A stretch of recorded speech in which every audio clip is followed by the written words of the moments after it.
Do you want to win during every Pokemon market boom? I'll assume you said yes. So first, I'll give you the simple answer, and then we will flesh it out with all the juicy nuance. The simple answer is never stop engaging with the hobby. The core of this video is fueled by a famous quote that I truly believe to be correct. Luck is when preparation meets opportunity. I'm going to break this down into two sections. What happens if you dip in and out during booms, and what happens if you truly love the IP, stick through the slow periods, consistently engaging with the hobby. And if you want to keep consistently engaging with me, make sure to hit the like button down below if you like the video, and subscribe if you're not already subscribed to the channel. First, let's talk about the hobby hoppers, the people who choose to participate in Pokemon only when the market is up and booming. If we go back to our quote, preparation meets opportunity, hobby hoppers are expecting to take advantage of the opportunity without doing any of the preparation. In many cases, these people see the boom on the news or on YouTube and are hopping in to get rich quick. By the time the hobby hoppers catch wind of the Pokemon market booming, the price is already reflecting that increase in demand. This doesn't mean prices can't continue to go up, but the hobby hoppers aren't typically going to be able to take full advantage of the price increases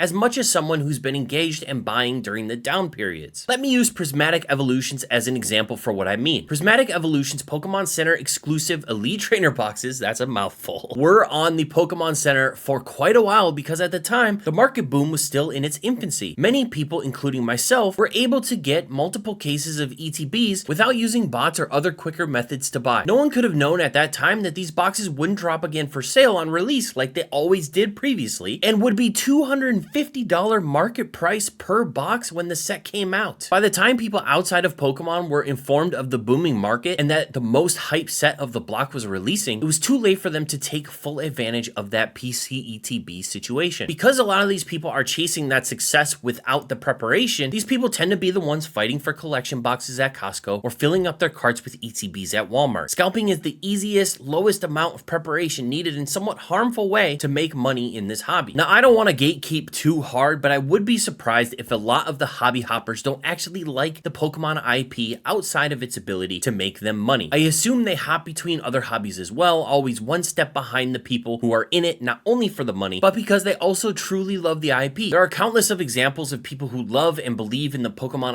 IP that have been engaging in this hobby for years and have seen incredible success, and through their constant involvement and preparation, they were able to take full advantage of booming opportunities. Let me break down a few of them to further my point. The first one is this guy, Johto Jake. Johto Jake re-entered the hobby when I did in 2020 and set off on his own unique journey of collecting every Sword and Shield alternate art card in PSA 10, which he was successful in doing so, by the way. As an artistic person himself, he was drawn to the incredible artworks and released a video showcasing them all in 2024. Over the last 4 years, I've seen him around card shows, hustling and working through this arduous task. As we have all seen and experienced now, the alternate arts have exploded recently in price during this incredible boom we are experiencing, and the value of his collection has increased exponentially. If he didn't love these cards in this IP, he wouldn't have been motivated to work on completing this collection during the market's down period. To my knowledge, this Diamond Hands Pokemaniac hasn't sold his collection, but if he chooses to do so, he will do extremely well for himself because of his preparation for this opportunity. Example number 2 is Rudy Alpha Investments. Not sure if he really falls into the loving the IP category, but he definitely believes in a bright future for Pokemon, best described by the infamous Pokemon bathroom situation. He found himself in a massive downturn in the Pokemon market back around 2017, 2018, I think. He had all of this sealed product that nobody wanted. He couldn't even give these boxes away. Sets like XY Evolutions. Crazy to hear that now, I know. Instead of dumping all these boxes for whatever he could get and moving on from it, I choose to believe his belief in the future of the IP led him to toss all these boxes in his extra bathroom and hope for the best. We all, of course, know what happened next. The 2020 boom. So many of those boxes sitting in his bathroom went from worthless to priceless, with XY Evolutions, for example, reaching $1,000 a box. Now, of course, you should absolutely consider your opportunity cost, even on dead stock in a down market, but if he didn't believe in the IP and weather the storm during this down period, he wouldn't have seen the massive returns he did when things went crazy in 2020. Last but certainly not least, someone else who paid off his mortgage with XY Evolutions boxes in 2020, Catch 'em All Collectibles, Dan. Dan restarted his Pokemon journey in 2014, and much like Johto J, started as a collector. He had the lofty goal of opening every Pokemon card booster box that had released up until that point, and was successful in doing so, apart from first at base. Let's go, Dan, let's complete the goal. $1 starts on Fanatics, let's do it. He was buying collections, grading, navigating distribution, and learning the ins and outs of selling in the Pokemon market and on eBay. When the 2020 boom hit, much like Rudy, Dan had a sealed booster box inventory, distribution access, trophy cards he picked up at Pokemon events, a massive collection of cards, and a backlog from his box openings that all popped off. He has since grown his once side business into a full-time 7-figure Pokemon business. Without Collector Boy Dan's preparations, taking advantage of this insane opportunity would have been much more difficult for him. I can go on and on about other people entrenched in this community who have found success and have grown massive businesses in Pokemon. Most of them with a passion for the IP, and now years of experience in Pokemon,